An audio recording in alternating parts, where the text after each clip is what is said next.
But we begin this half hour with this. The COVID-19 pandemic has complicated the delivery of health care at every level, including ambulance service. And now equipment and personnel shortages created by surging demands have prompted the Kern County Department of Public Health and County Emergency Medical Services to establish new protocols that may change the course of events after you dial 911. 17's Robert Price has the story.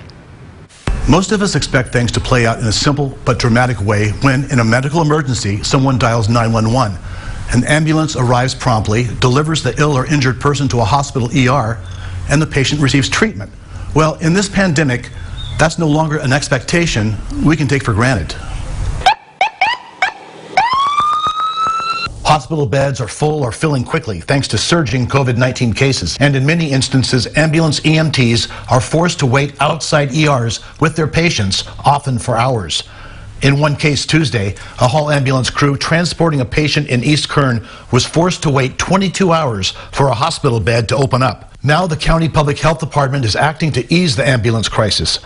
Wednesday morning, the county agency implemented a new EMS surge plan that means in some cases, less serious medical calls will not get ambulance service. That is, not unless at least 2 other ambulances are on standby for more urgent calls. The County Public Health Department has created a tiered system to define ambulance availability. Green, meaning no restrictions for ambulances, yellow, which is the current level, then red, and finally black. Those tiers are based on 4 criteria. Public health spokeswoman Michelle Corson is versed in every component of the plan. Wait times and standby times at our hospitals that we know are impacted due to COVID right now is absolutely one of the components that has brought this plan to fruition. Another thing we're looking at is the volume of 911 calls. We're looking at the staffing, of our first responders. Some of them are being impacted themselves by COVID. Ambulance availability is also impacted. Those patients may be directed to other self-transport options, such as their primary care physician or an urgent care center.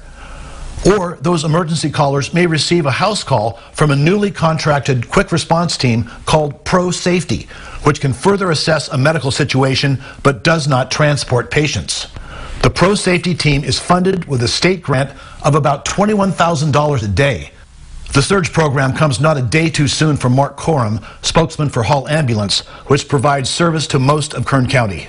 It appears, from what the medical professionals say, it's only going to get worse. And so this allows Hall Ambulance to respond first and foremost to those who need it most. The pandemic has forced hospitals across the country and right here in Kern to prepare for the likelihood that at some point they may have to deny care to seriously ill COVID patients, choosing one over another based on a survivability score. Ambulance service, it appears, is being forced to make judgment calls as well. In Bakersfield, Robert Price, 17 News.